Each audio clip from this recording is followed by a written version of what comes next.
Call this meeting of the Kent County Commissioners to order. Please rise for the Pledge of Allegiance. I pledge allegiance to the flag of the United States of America, to the republic for which it stands, one nation, under God, indivisible, with liberty and justice for all. Please remain standing and observe a moment of silence in memory of those who lost their lives in this recent cold snap.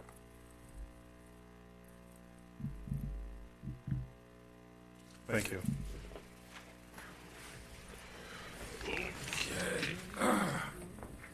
We have an invitation from the Chester Valley Ministers Association.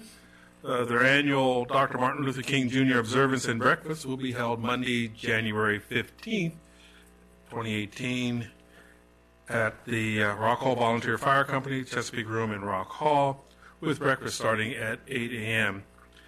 Secretary of the Department of Juvenile Services will be the keynote speaker. Kurt Landgraf, the president of Washington College, will be the master of ceremonies, and it will feature also the jazz band of Kent County High School, as well as the Chester River Chorale will perform musical selections.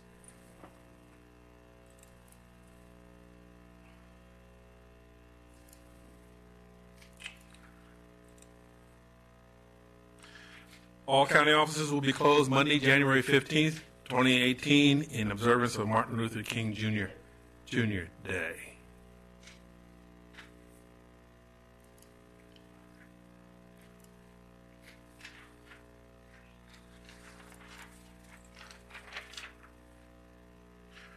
We have a letter from the Maryland Department of Natural Resources. The Board of Public Works has approved our request for program open space funds regarding Toll Park Ball Field, Bayside Park, and Pool security cameras, and the Millington Park and Pool security cameras for Kent County. Safety. People.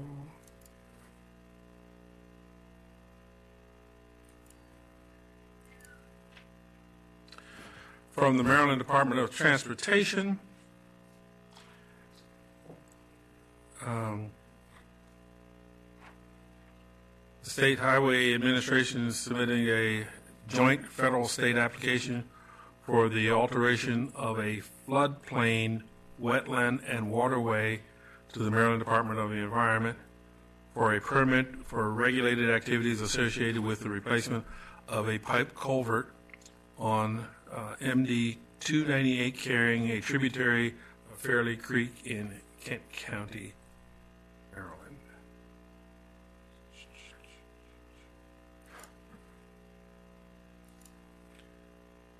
A letter from Maryland U.S. Senator Van Hollen. He responded to our letter regarding the vacant manager position at Eastern Neck National Wildlife Refuge, and he's contacted the appropriate officials and awaiting for their response.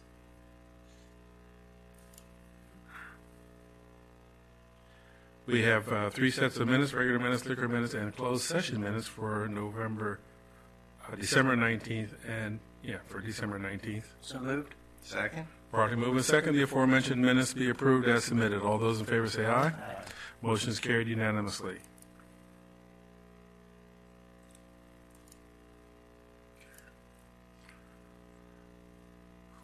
From the closed session on December 19th, in the closed session, the commissioners discussed the appointment, employment, assignment, promotion, and discipline, demotion, compensation, removal, resignation, or performance evaluation of appointees, employees, or officials over which this public body has jurisdiction, or any other personnel matters that affects one or more specific individuals in accordance with the General Provisions Article, Section Paragraph 3-305, Subparagraph B1 of the Annotated Code of Maryland.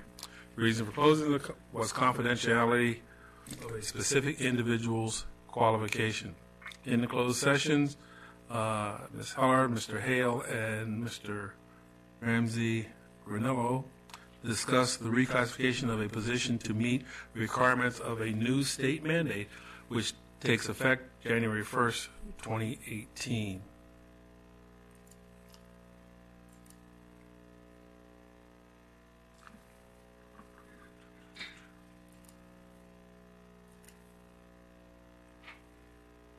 We have an application for a special Class C license for beer and wine from the Galena Volunteer Fire Company.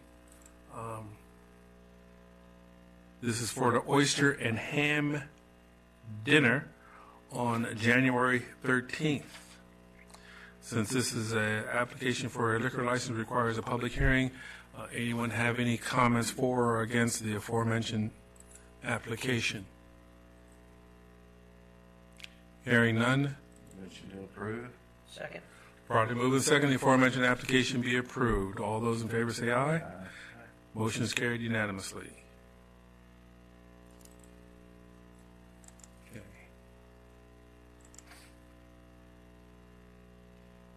Okay, we have, who's here from the Big Brothers, Big Sisters? No one? Jesse Mims? No? Okay. Well, we do have a proclamation for the National Mentoring Month. Whereas the National Mentoring Month was created to honor the parents, families, teachers, coaches, and members who devote their time and their love into lifting America's daughters and sons. And nobody succeeds on their own. Each young person's strength and resilience is fostered by those who have taught them they can do anything they put their mind to. Whether helping mentees study for a test, learn a new skill, or lift their heads up after a setback, mentors provide them with the chance they need to move forward and set their sights even higher. And in helping mentees achieve their goals, mentors can inspire them to reach back and provide the same support to someone else in need of a mentor. Whereas it is important to reflect on the transformative role mentorship can play and acknowledge the many ways that mentors have helped our next generation of leaders and innovators grow. As a nation, we are stronger when every individual has the opportunity to contribute to our American story.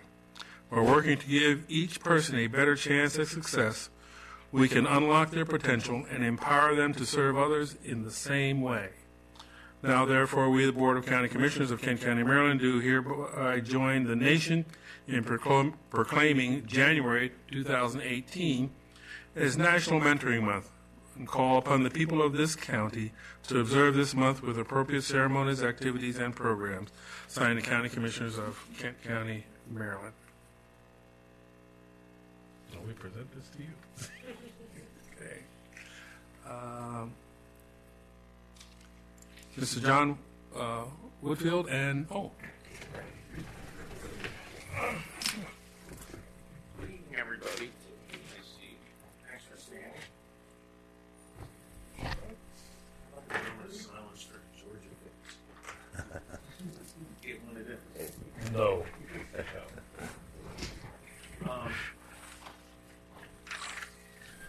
We asked to be on the agenda to request a deferral on action on the courthouse tower.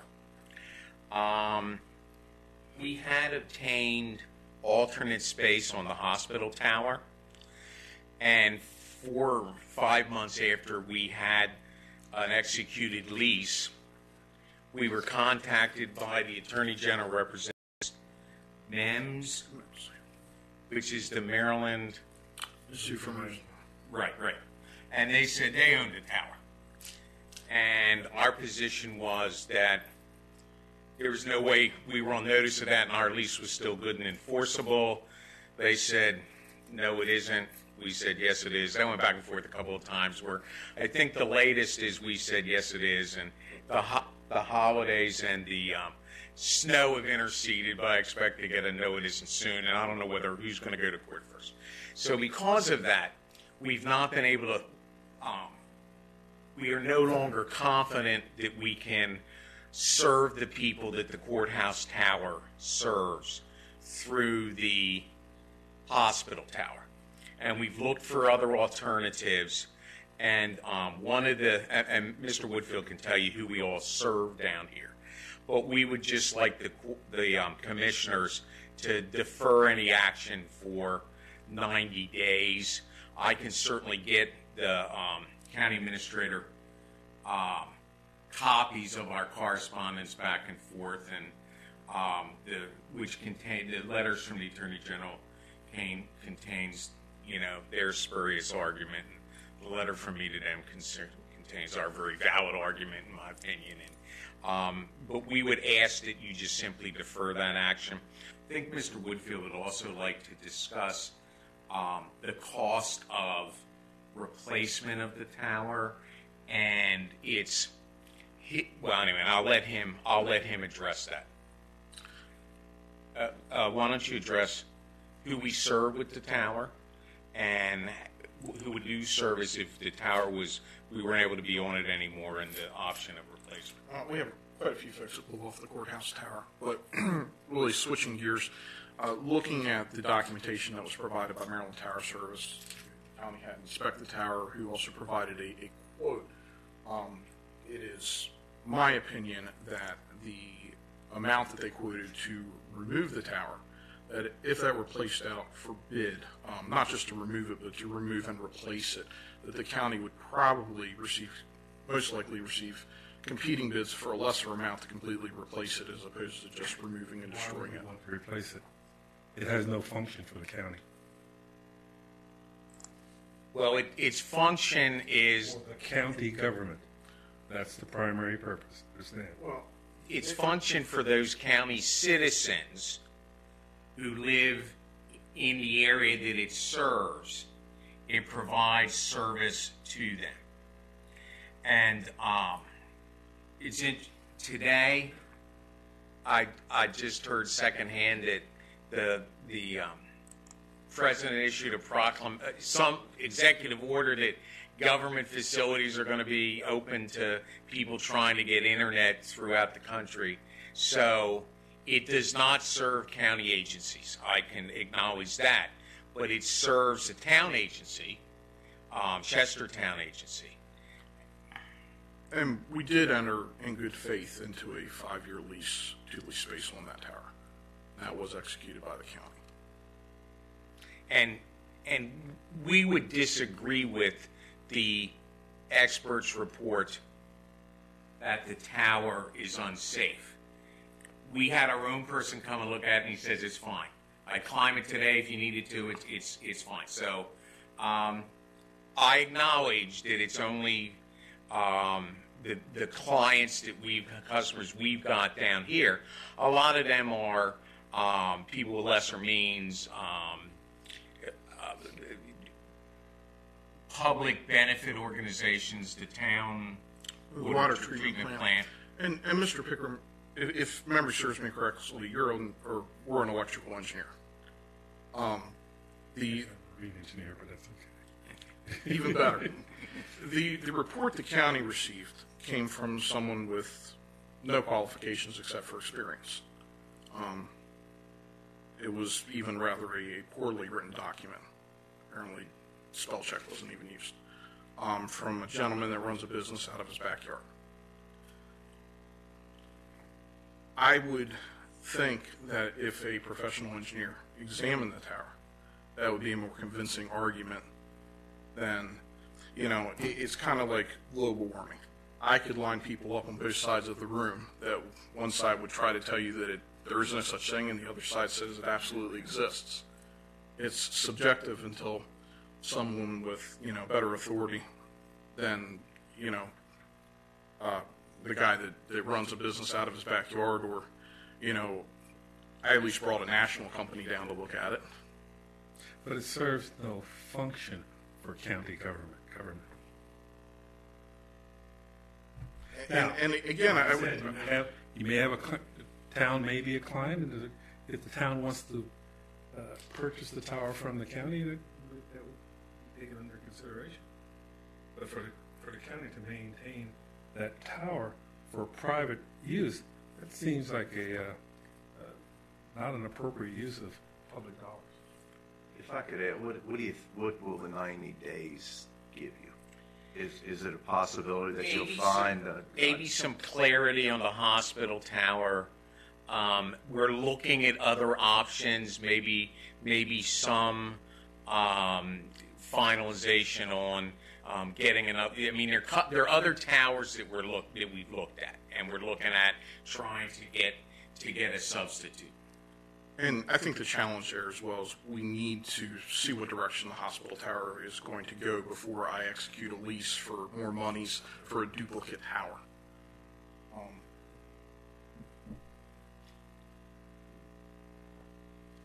And you're saying the town, Chestertown, is a customer of that tower? The water treatment plant, yes. So we're great. And I guess the point I was making, the county's received a $20-some-odd-thousand quote just to tear the tower down. For that price, you could construct a replacement tower. So it's not For what purpose?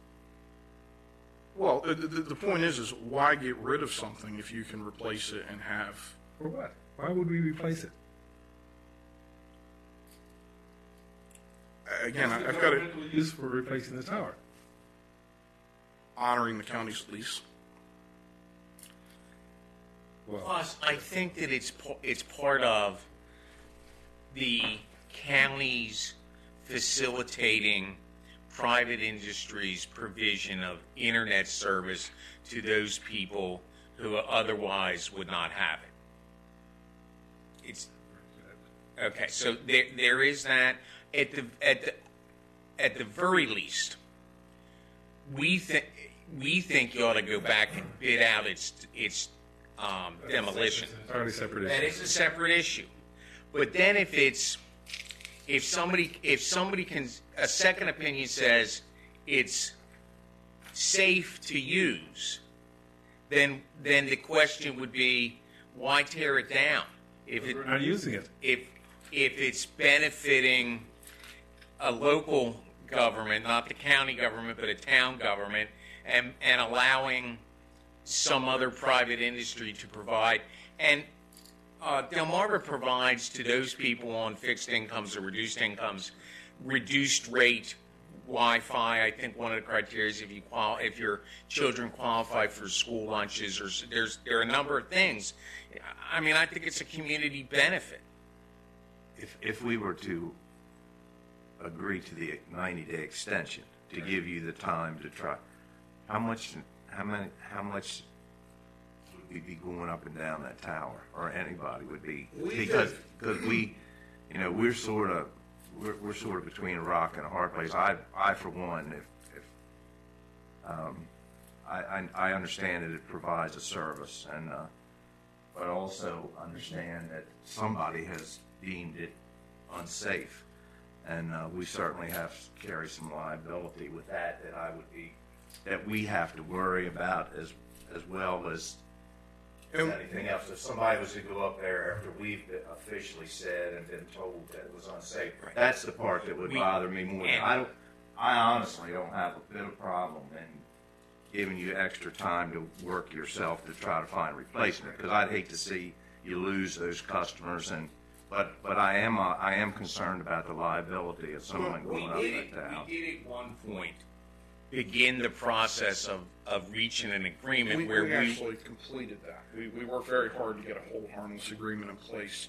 Now, for all the sweat, blood, and tears that we all went through to get that in place, we've yet to have to send anybody up the tower since. And the holdup on that was, I think, the original agreement, we assumed full liability for anybody, not, and we're willing to assume. And that is still in Yes. play. Right. Correct. That, the hold harmless is still in play. Okay. And we have not had to, it's been, I don't remember when there was a lightning strike at the courthouse. It's been some time, well before that hold harmless was executed. We've not had to send anybody to that tower. For the case of business, if you're unable to secure an agreement with the tower that's located at the hospital, wherever the ownership, what's your plan B? There's another local tower we are looking at. I would really rather not disclose exactly what it is in open session. You do have. We're exploring that, two different options, one of which, and this has been in working with the governor's rural broadband task force, the biggest and the number one recommendation that we sent back to Annapolis was for the state to cut the red tape and form state-owned facilities. And that was really, I think the legislators that were involved in that process were excited because we gave them a solution. And it's not just the state towers, but the state fiber and, you know, everything, whether it's us or Atlantic Broadband or Comcast, needs to get to these outlying areas. You know, there's a frustration for the longest time. There's this fiber that runs from Chestertown to Rock Hall that the state owns that no private entity can use, even though they don't use a fraction of it. So, you know, we gave them a solution that doesn't cost the taxpayers anything, and actually probably a small revenue piece, but still a revenue piece. So that was, I think everybody was excited that we came up with something that wasn't going to cost the taxpayers anything, especially given the budget deficit of the state. So, you know, we have hopes that in the near future that, you know, some state facilities may become available as well, which we got the state highway tower next to Brambles. Wouldn't that tower to hospital fall under the same thing? Isn't it a It would, governmental and MIMS tower? has a moratorium for leasing tower space to any private entity, and they say it's because they use the towers for emergency communications. But the other side of that is, MIMS will go to a tower that the state doesn't own, and they will put equipment on it, and they're fine sharing that space. It's just when they, you know, they own the tower and they control the tower. Kind of like, you know, you get that nice big tower outside of Rock Hall by the landfill. No private company can use it. I mean, you got this big, beautiful tower, or, you know, even better if you look at, like, you know, Taco and Echo Hill, nobody's been ever able to figure out a way to get them good service, and you've got this state tower that's right there. If we get access, we Between do it Massey tomorrow. and Galena, too, there's another.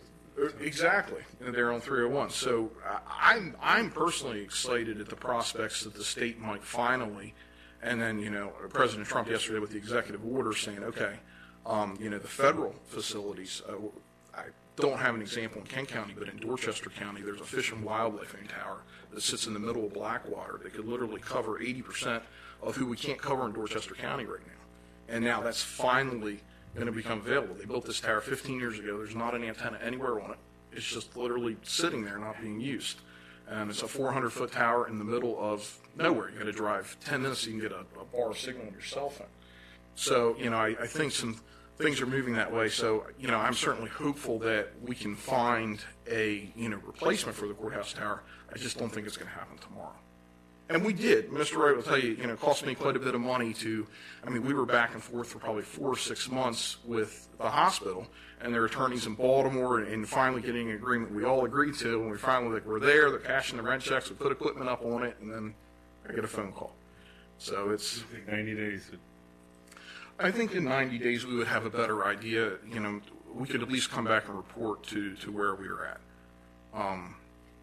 And we might have some sort of offer, and we might have an alternative proposal. I don't even know what that would be. You talk about selling the tower. I mean, I don't know. We'll have to. That's first I've heard that. I'm not saying you throw it on us, but right. That's it. I mean, And we can talk to the town of Chestertown as well, you know, if it's possible, given the historic nature of the town, that they would be willing to allow us to construct a tower in town limits. Itself is on It's on county property right now, and as you recall, we're in the feasibility study trying to figure out the mechanical systems, and there may be a need for that particular space. So that location where the tower is currently located may not be the right space for anything except for systems for the courthouse. I don't have a problem with giving them a little of an extension till we can work through this thing, because certainly don't want to see anybody put out of business or the service disrupted. But at the end of 90 days, I'd hope that we could have another solution. To the 1st of April or 1st of May? 1st of May. It's more than 90 days, but that's okay. We'll round up. 1st of April was 1st of April was less than 90. So Right. anyway, Is there place? The consensus is on May. already. Thank you very much. Nice seeing you all again. I apologize, Marine? I thought it was Coast Guard. You are Coast Guard, but also Marine. Well, I served aboard. I went to the Coast Guard Academy, Marine engineering. Most of us are Marine engineers. But actually, I'm a pilot. Okay. Mr. Morris, our consultant in Public Works.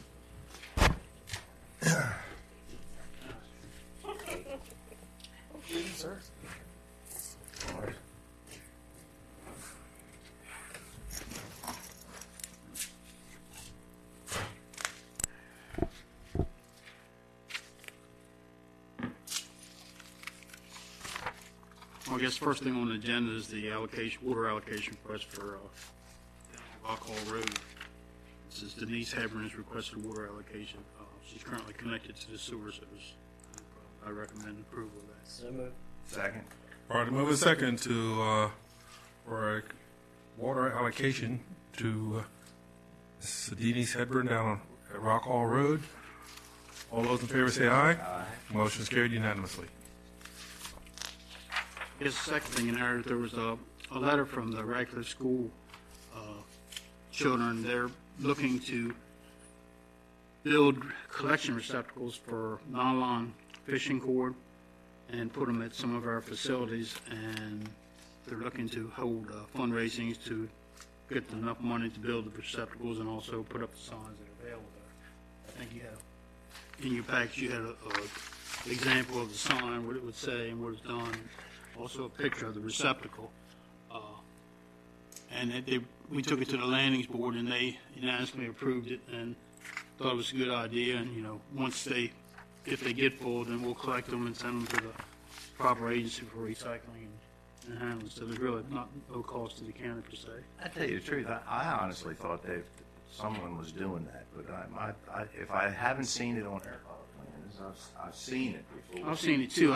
There's none on ours that I'm aware of, unless they've been put on the last 5 years. Somebody else's, but I saw that, I thought they were already doing How are you going to decide on which, all the landings? Or No, just I think there's 20 landings that they've picked out. That's, you know, some of them you can't go fishing on, some of them you can. We have piers and stuff, so they've kind of designated the ones they want to put it on. Like I said, they'll put up the signs and we'll collect them once they get full and ship them off. Yeah, you vote for that? Yeah, I mean, approve with that, yeah. So moved. Second. Already moving second to allow Redcliffe Creek School place fishing line collection receptacles at designated public landings. All those in favor say aye. Aye. Motion is carried unanimously. Good. It gives them something to do and keeps them out of trouble. And it's good for the environment. So. And what do they do with the collected nylon? What do they recycle it into? Into nylon, stuff like that too. Not exactly everything, but they do that, so it's. Like I said, it's a good project, I think. So gives them something to do. And nylon pollution in our waterways as well as in the open ocean is a problem. It is, and especially with plastic wraps and this stuff here, because the birds and stuff get wrapped up in it. So it's an ongoing problem, so anything that can help that certainly is a benefit and worthwhile. And I guess the last thing on there is the Public Landings Facility Annual Report, which is required by code, Kent County Code, to be submitted every year. It gives you a list of everything that we've done, what our future projects are, and everything is, that has been funded by us. So, and Anyone have any questions? night, so I need. Have any questions? That looked good to me. Thank you. Okay, appreciate you. That's all I got, unless you have questions.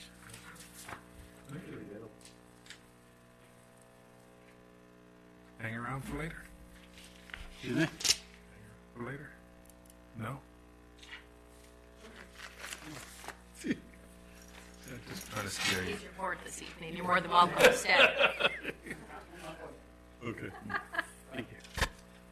Jamie Williams, our coordinator for economic development.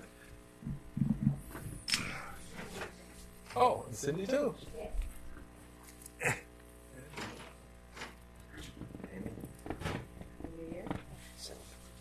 Sorry, my hands are cold. James?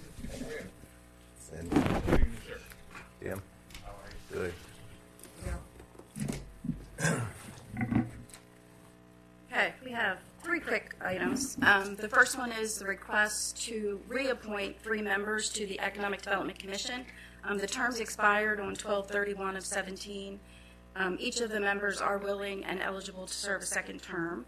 And included is the recommendation from the chair to reappoint the 3 members for another term. So moved. Second. All right, move a second to reappoint the named individuals for another term. All those in favor say aye. Aye. Motion is carried unanimously. So Aaron Bramble, Jim Luff, and Cindy Ginther are another 3-year term. Thank you. Aaron's back there. He wanted to witness the proceedings here,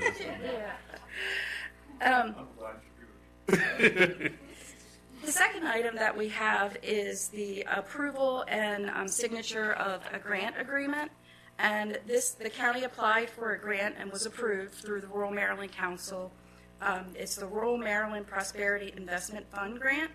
And we applied for $200,000. Well, we were approved for $200,000, and that's for direct cost for the infrastructure to develop the roads for Phase 1 of the Chestertown Business Campus project. And a development rights and responsibilities agreement has been secured between KRM Development and the town of Chestertown, indicating that upon completion, those roads will be turned over to the town of Chestertown, so they will be public. Anything else on the development? Steel is vertical, so they're progressing, and they've been doing a good job of posting updates of the project on Facebook as well. So you can follow KRM Construction, and they have pictures of the progress out there. Very good. And I did see they presented preliminary site plan to the town of Chestertown for Phase 2, which is the headquarters. All right. We need a motion for the grant. So motion to move the grant agreement for disbursement of FY 2018 RMPIF award. And I'll second that. Properly moved and second to accept the before-mentioned grant agreement. All those in favor say aye. Aye. Motion is carried, and the grant has been signed. Okay. The last thing that we want to share with you, I've been talking about marketing and promoting Kent County. So we have worked with KRM Development. They actually donated the design work to produce a Kent County, Maryland profile sheet, which Cindy has and will share with you. A little background, last year we had the opportunity to visit with some potential businesses that wanted to locate to Kent County, and we developed we did a presentation for them. So as a result of that, doing that a couple times, we realized we needed to have something in place that we could access quickly. So we developed a PowerPoint presentation that had all of the attributes that a business would be looking for and the things that we wanted to share about Kent County. So what we did is we now have a template that we can go to, and then we can modify the template, obviously, to meet the needs of whatever particular business that we are talking to. And typically, we have inquiries that come in, and when Jamie receives an inquiry from a new business who has some level of interest in locating in Kent County, we pull together some resources. We'll look to who on our commission has the best knowledge in the area. Land use ordinances, or Jim, and planning and zoning helps us, and we pull the right resources together and we augment the information that we provide, just the basic information we provide about Kent County, to specifically tailor it toward whatever that customer, that business might be looking at. Whether it's a data center, whether it's in the ag industry, we've had a number of all communications fields. So, and then we put together a team to go in and talk with a prospective company about why we would want them to locate here.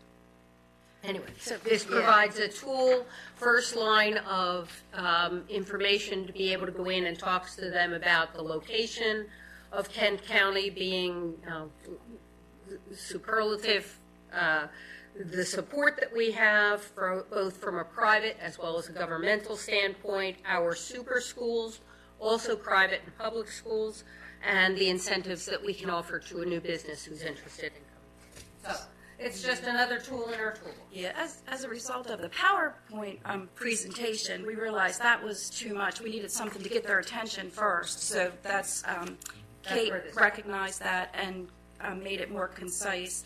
And actually, Victoria Luft was the one who designed this for us, so she worked with us to get that done. So we'll be getting them printed now that we have it. We're going to review it one more time. Kate, Cindy, and I were the ones that originally met on it. Now we've reviewed it with the Economic Development Commission.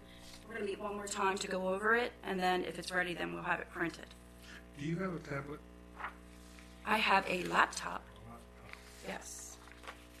Because if the PowerPoint presentation was on that, and you go to somebody, you can... Yes.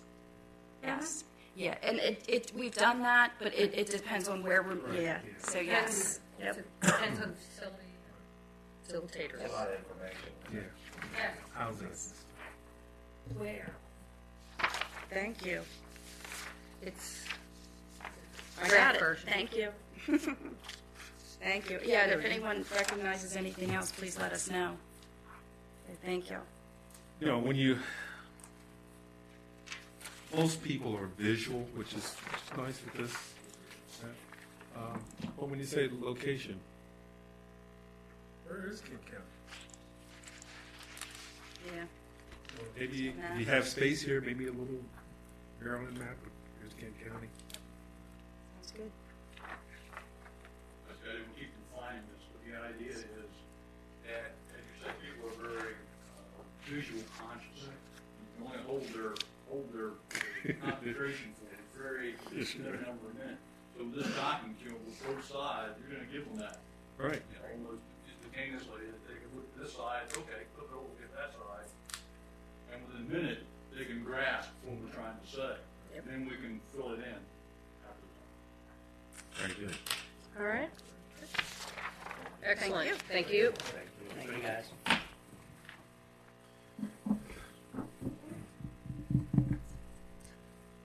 Ms. Heller. Okay, I don't have any for action items. That's good. I don't have any for action items tonight. I only have a report out that the easement regarding the Georgetown Night access line has been signed for the pump station. So that is moving forward. Very good. Okay.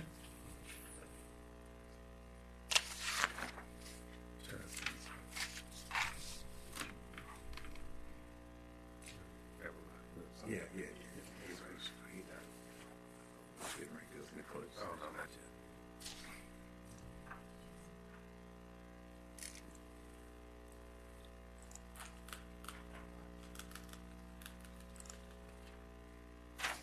All right.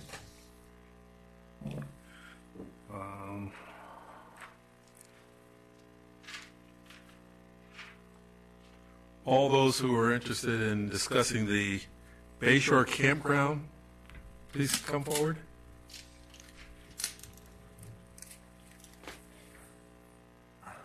Yes, please.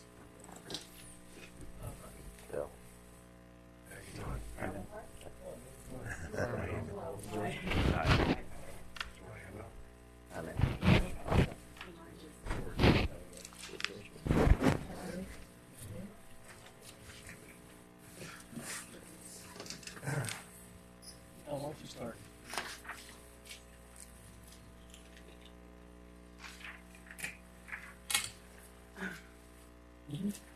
I will start us off. Is this okay? I'm Marilyn Parks, and I've lived on Eastern Neck Road within a mile of Bayshore Campground for full-time for 17 years. And I was, in August of 2016, we all received a notification that the campground was planning to expand, and they were having the obligatory informational session, and many of us neighbors went to it. After looking at the plans at that session, I could see that they were proposing campground sites that, just being there, I could see had already been built. Some of them had already been built, and yet they were explaining to us that this had not gone through planning and zoning, and this was one of the stages that had to happen. But much of what they were proposing was already built. Living very close to the campground, I'm a kayaker, and I would be in my kayak, and I had seen increasing over the years some of the infractions that I thought that were happening there. Some were existing when I moved there, but they were increasing with time. And I have these pictures that I wanted to show you. This is campsites. So these are people's trailers that are right along the edge of the water. They do not come and go in the 90 days that they're supposed to. They have become, many of them, permanent structures. You can see that some of them have, here are close-ups. People, okay, we all know the buffer. You can't build in the buffer. People have put the piers of their decks that they have added to their homes that are only supposed to, their trailers that are only supposed to be there for no more than 90 days, and they put them right into the riprap.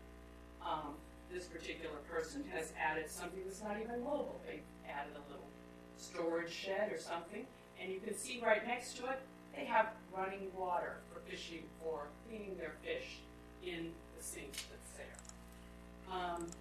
You could also see that they proposed, part of the proposal was a fence that was to go along the edge of this new property that they had, that they hoped to expand on. There's the fence. It's, I don't know, 20 feet from the edge of the water. It's clearly a buffer violation.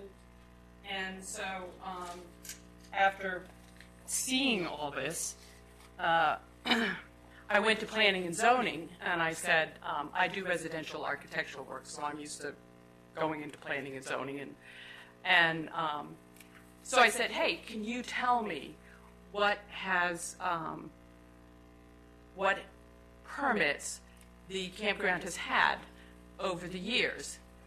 And they told me that they had researched the records because they knew that this was all going to be coming forward, and that, in fact, there was nothing on the records since 1972 when 65 campsites were granted. And they told me then that nothing else had ever, so any building permit for any, I mean, you know, hey, we're all supposed to get building permits if we do a deck or we do anything. And there were absolutely no building permits for any of this, much less they're already building the stuff that they're saying that they're proposing to build. And so one of the things they said was that they had 65, the campground said that they had 134 campsites and that they were going to go to 270. In fact, in the books at Planning and Zoning, it shows that 65 were allowed in 1972, and none have been permitted since then. There are also other infractions, like they were operating year-round. They are not supposed to, they're only supposed to operate from 6 months of the year. And so another concern was the fact that I swim right off my house. And the question is, they're not getting the zoning permits, they're not getting the septic permits either. So my concern is, what am I swimming in? So a month later, we had 19 neighbors who signed a letter that was sent to Planning and Zoning, and it outlined 8 specific problems that we saw. And during the course of that winter, so that was September, during the course of that winter, when I would go into Planning and Zoning for something, I'd say, hey, have you guys been out to the campsite yet? No, we haven't been out there yet. No, we haven't been out there yet. And for 6 months, no one even went to the campsite, and we kept nagging, and so they finally did go to the campsite. It is my understanding, although I was not there at that time, that they did agree that the campsite should do some things, like the fence was the most obvious, most recent violation, that was to come down. The last time I kayaked there in early October, the fence is still there. So during the course of this past summer, we've seen increased traffic. We know that Planning and Zoning, at this stage, the legality that Planning and Zoning had requested the court to review all the documents. This group of neighbors went to the December 22nd hearing that the judge had, and the judge decided that Attorney Mole would be representing the county in this case adequately. And so the judge gave Attorney Mole until mid-January to define the scope of what they would be examining in the court. You mean Mitch I'm sorry, January. Mal. I'm sorry. I should apologize. If he was here, I would be I haven't figured out a phonetic pronunciation that lets me say that correctly, so I apologize. And so we want to make sure that that list has all the violations that we have seen. We feel that the rest of us have followed the rules that make Kent County a nice place to live. And we don't understand why the commissioners aren't outraged by the fact that they're not doing what they should be doing. We regrettably missed the text amendment change that will be forthcoming about the campground terminology. And I was looking on the agenda for the Planning Commission, and I missed it if, in fact, it was on there on the website. It actually has not gone forward yet, so you haven't missed it. Right. But I meant when the planning session was talking about it and when they were going to be discussing it, we had wanted to be a part of that, and we never saw it on the agenda. I mean, we just didn't see it. Maybe it was there. And so... I'm sorry, excuse me. Yeah. The other thing that's going to be coming forth is the intense development issue if the campground terminology is allowed. We know that that will be coming forward before the commissioners. And also, if you give that intense growth allotment to the campground, the growth development allotment that could then allow for intense development in there, you're really changing the nature of our very rural area. So, thank you very much. I'm Bob Parks. I also live in Eastern Neck Road. Some of you may remember that I was executive director of the Chester River Association for 6 years. And one of the things that was upsetting with the campground is that we need to enforce our rules. One of the programs we had at the CRA was an opportunity we call citizen complaints, and that's what we hear from citizens complaining about issues in the county and also in the river. Probably the biggest complaint we had was the condominium, the Kirby condominium projects between Rock Hall and between Chestertown and it's right on the river. The condos are right against the river. People would call and say, "How did they get away with that? How were they allowed to do that?" As a comparison, what happened is my next door neighbor had an opportunity. He wanted to expand his cottage at a room. He was required to do a $30,000 upgrade on the septic system. And that's typically what happens, and that is it seems like the little guys are the ones who follow the rules, but when the commercial projects or the tourism projects are involved, somehow we don't seem to follow the rules. It doesn't seem fair. I mean, it seems fair to me that the rules apply to everybody. This is not a campground. I mean, it's beginning to be a trailer park, as you can see there. In fact, what's going to happen, since they are continuing, where that fence is now, with the illegal fence, there'll be another row of trailers with illegal decks and illegal steps. These essentially are summer homes. I had my niece works with one of the folks who have one of those, and he said, "Yeah, we know we're violating the law, but nobody's making us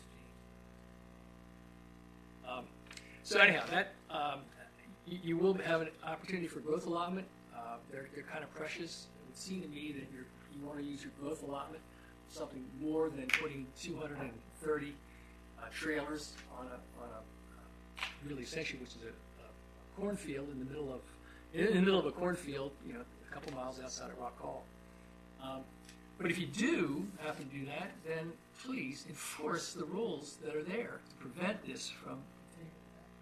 So my message is enforce the rules that we have, please. My name's George Turrell, and also live on East Street.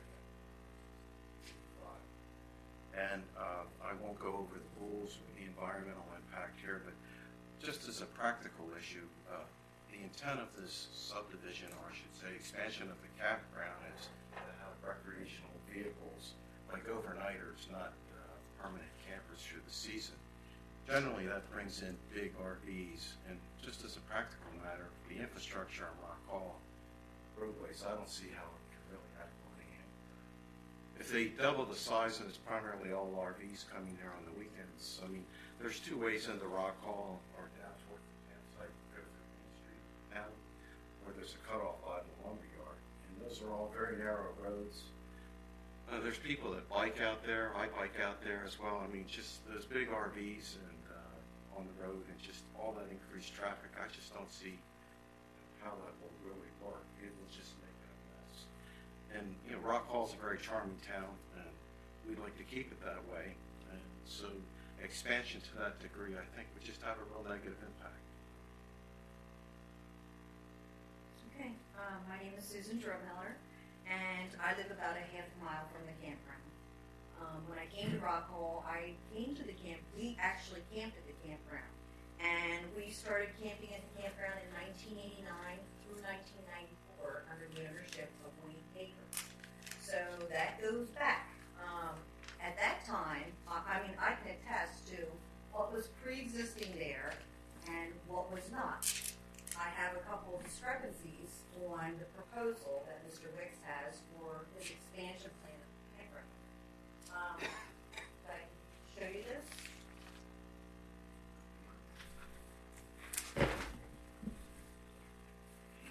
This is a proposal that he has for the expansion of the campground. And what I do not understand is how you can propose to want to do something and then already have it done before you have it approved or get your permits for it. Such as, he has here pump out stations. He has proposed pump out stations. 2 of them are already installed.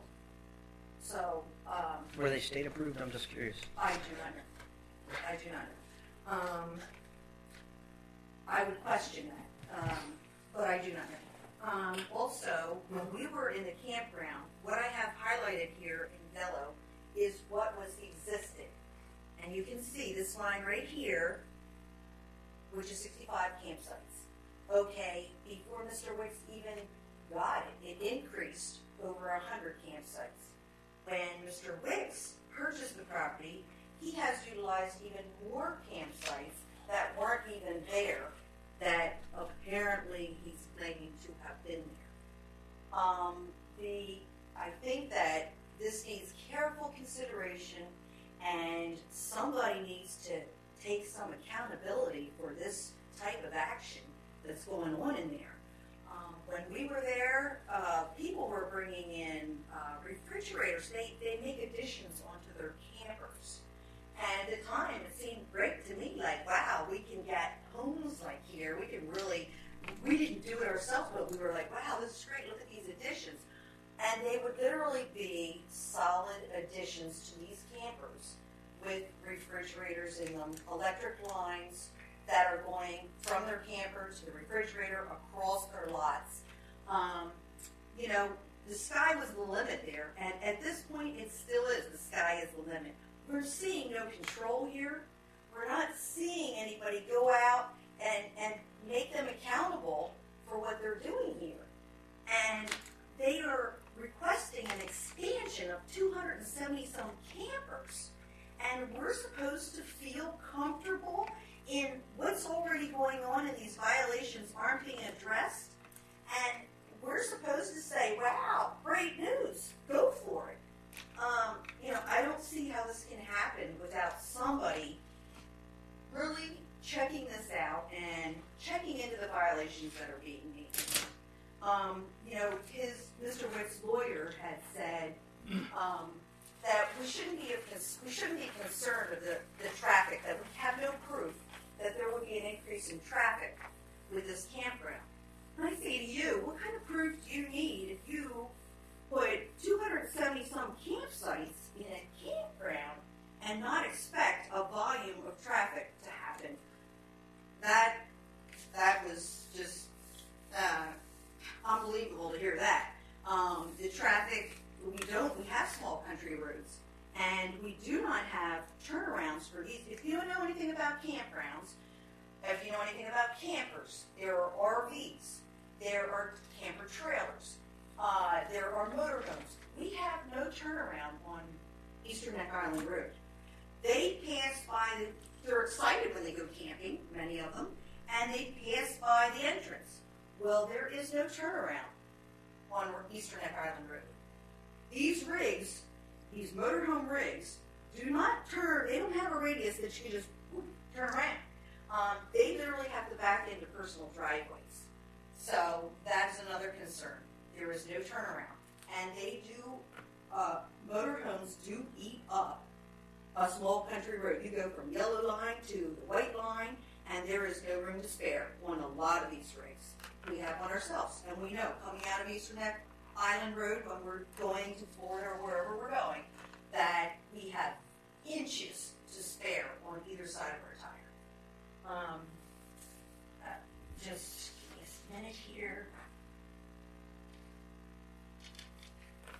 Another thing that concerned us is Mr. Wicks has installed 30 amp and 50 amp circuit breakers, electric boxes, along the entranceway of the campground. You know, you don't plug in a weed whacker with 30 to 50 amps. So, and there are 4 new water lines. What exactly is that about? Who's checking into that? What is it there for? You know, we're suspicious. We're suspicious of what could be potential overflow sites if he gets a little too full. We've seen him already put campers in that weren't supposed to be there over holiday weekends. So our concern is some control here. You see why we don't want 270-some sites. And we don't want to be staring at trucks, golf carts, trailers, boats, all that would go with the increase of this campground. So I implore you to uphold the law, uphold rules and regulations, and please don't turn a blind eye to this. We've seen much in the past, blind eyes, deaf ears, and we're really tired of it. And we're making a stand, and we're pleading to you to uphold the law and check into this, check into the violations, and move swiftly. Thank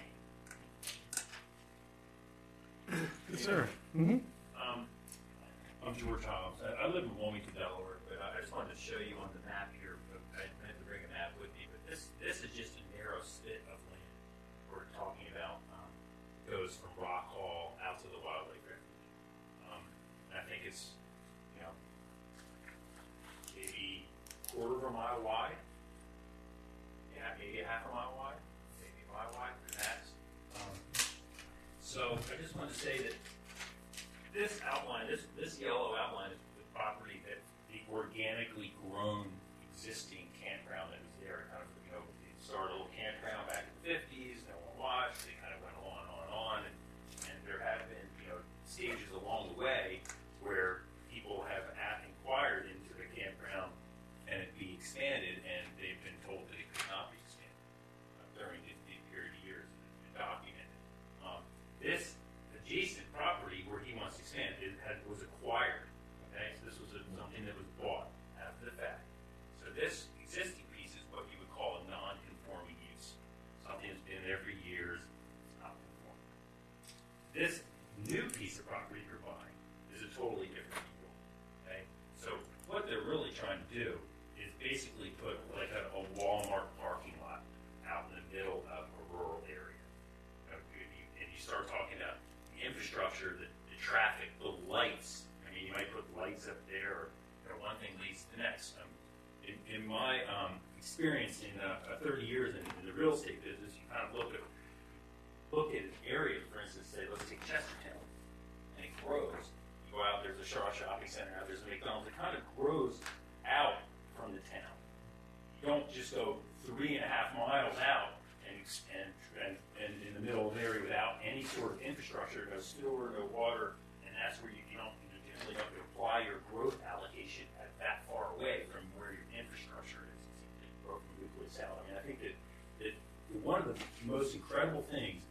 I'm fifth. My kids are fifth generation coming down here from Wilmington down to enjoy the Chester River and all that. And one of the most beautiful things about Kent County is the fact that it really hasn't changed a lot. My time coming down here, it's really an amazing place. I mean, Chestertown's an amazing town. Rock Hall's an amazing town on its own. Waterman's town. I can't that. I mean, sailors are there. It's a little different element, but the essence of Rock Hall is still there. And I would think that if you take the growth application, you put it, behind the dollar store. Somewhere where it belongs. You don't take it out and throw it out in the middle of a field here and take this place over and change the rural nature of what the beauty of this place is. That's what we have. We have the historic nature here of Chester County, and we have the rural nature of when you drive around here, how beautiful it is. And that would really, set a precedent for, future generations and potentially just destroy what's here. I mean, I know Walmart's tried to come to Kent County. They have been unsuccessful. I think that this is really like a Walmart, right out in the middle of nowhere. I mean, it would be a travesty, and I can't understand.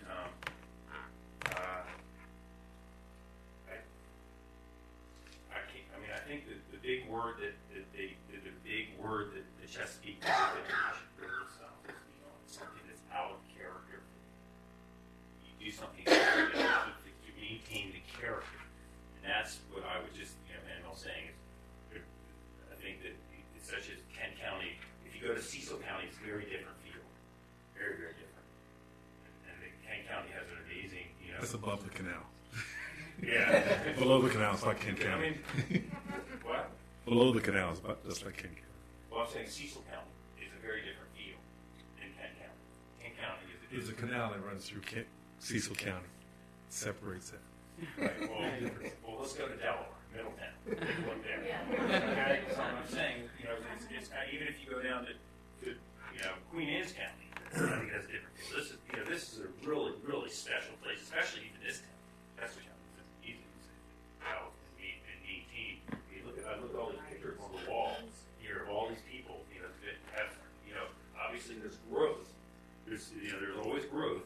change, but the essence is that it's really seeking to maintain itself. So I would hope that that's the most important thing that I would like to think moving forward as hopefully my grandkids. Let's say there are two issues here.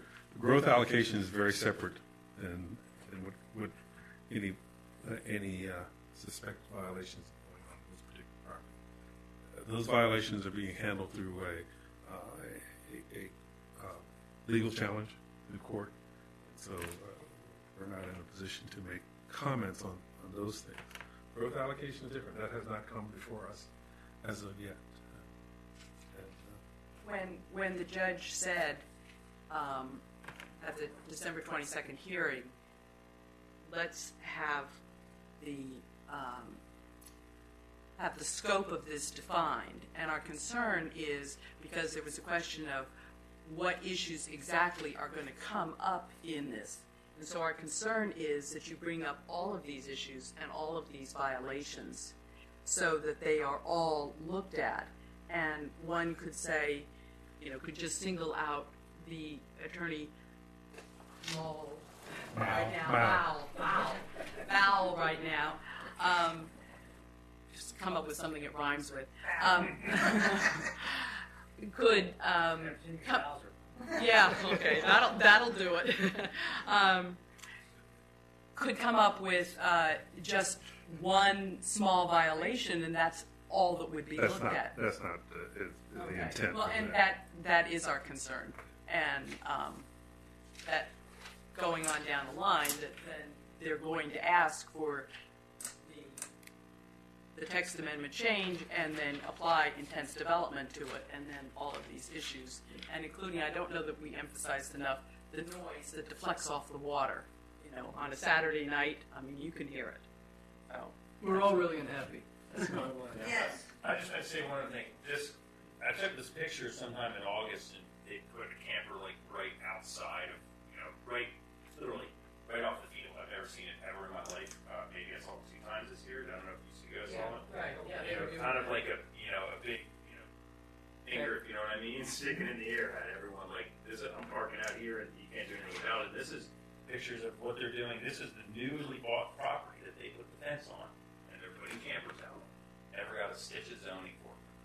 Well, like I said, that's a court case. Now, as far as the condominiums or along the Chester, that's within the town limits in which we do not have authority over. I'm just saying that's the kind of thing. It's the little guys who either voluntarily comply with the rules, or all of a sudden they want to get a permit and they have to do things and comply with the rules, and then you see a situation where somebody's not complying with the rules. Which is why we're going to court.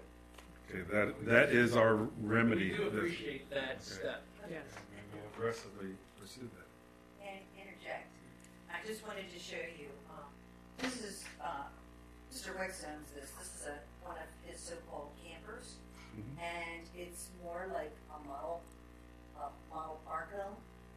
You don't travel. I'm a seasoned camper, so I know what campers are like.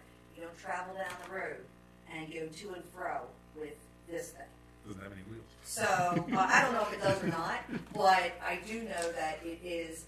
This is our concern. What's going to go in there? How far will it go? Just consider this when they are considering wanting to expand. I understand. Thank you so much for listening to us. Thank you for coming forward. We hope that we will know to present ourselves when this issue comes up. I believe these here. Yeah, we've actually seen them. Yeah. Okay. That was my concern. Okay. Thank you. Thank you. All right. Have anything?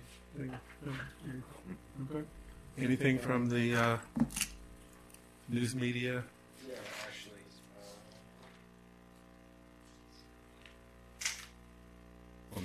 It's on page 4, right? So, water allocation.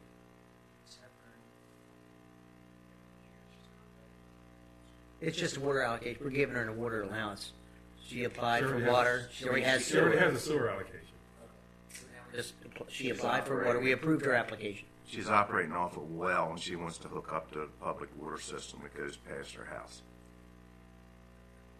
Okay. That's the first question we've had in 5 years.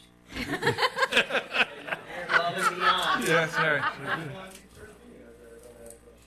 Oh, yeah.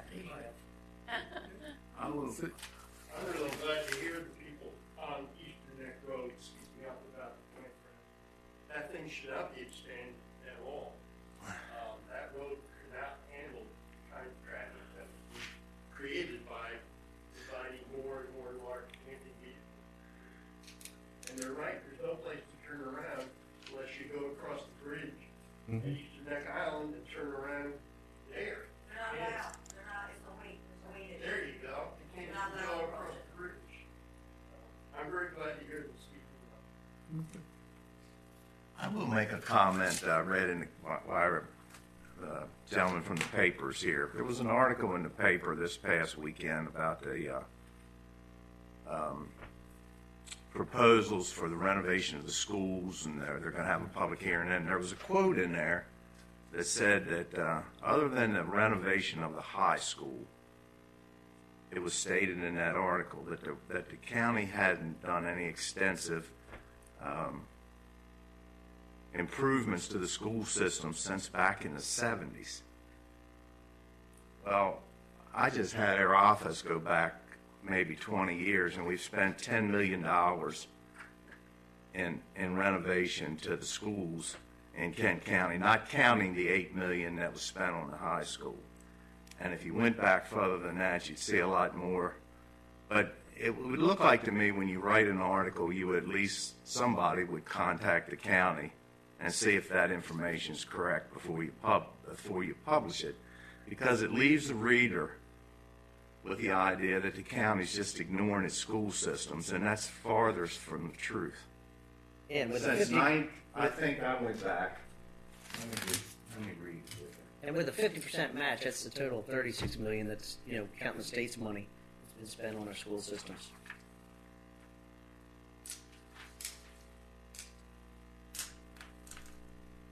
If you go back to, I think we went back 20 years. That's a long ways from back into the 70s. I mean, you'd be in your 40s. We went back 20 years, and improvements to the school systems total $18 million, of which 8 of that was for the high school that they're referring to in this article. And they said nothing beyond the renovation of the high school had been done in the last 20 years. And I can show you where we've done at least $10 million more worth of renovations to the schools and the school system. I was going to make an article, do an article like that, and give out actual figures. I think I'd call somebody. Obviously, those figures were given to the editor of the paper by someone, I would think. And I think I would at least pick up a phone and call the county and say, is this really accurate? Excuse me? Yes. That's who the article was by. Yeah, that has a tendency to enhance trust. I mean, I used to, when I started here in 94, and Fay Miller, who was second in command of the school system, her and I had a running joke about what roof are we going to rebuild this, and it was $500,000 at a clip. So if you, that's $10 million in 20 years. If you went back, I think the article says nothing since 76, which is way back beyond 20 years. Barnett was just done last year. My point is, instead of just printing something, it would look like to me you would double check on the accuracy before you put it out and leave the readers thinking that the county's ignoring their school system. They're falling and crumbling down like Baltimore City. That's what whatever it's worth. Makes me feel better. Say it. Yeah. You'll go home and sleep tonight. Yeah. I think we had one more. Yes. Elizabeth Watson with the KIT Kit. KCPA. That's right. KIT Conservation and Preservation Alliance. We been up in front of you guys before on other things. We were alerted just before November 15th that there was a video presentation by the Maryland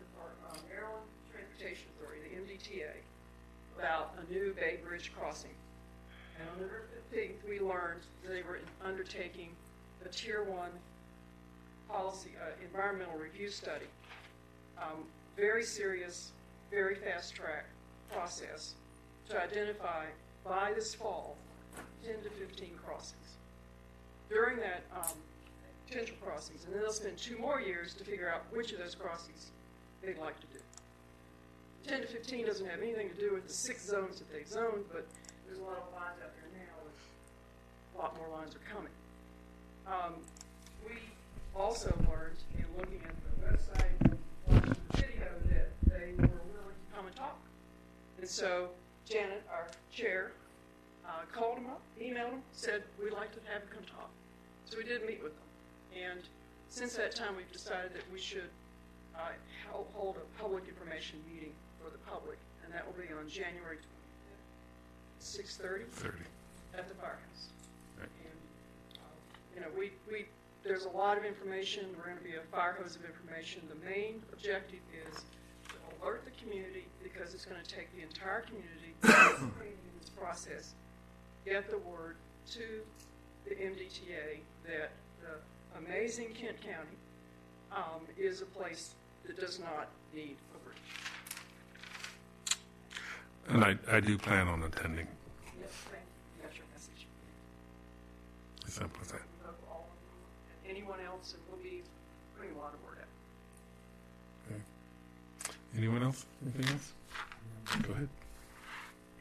Oh, yeah, you can put that in my calendar. Motion to go into closed session to talk about consideration and compensation that affects one or more specific individuals, to discuss the appointment, employment, assignment, promotion, discipline, demotion, compensation, removal, resignation, performance evaluation of appointees, employees, official over whom public body has jurisdiction, and any other personnel matter that affects a specific individual. Second. All those in favor say aye. Aye. And thank you very much for speaking up and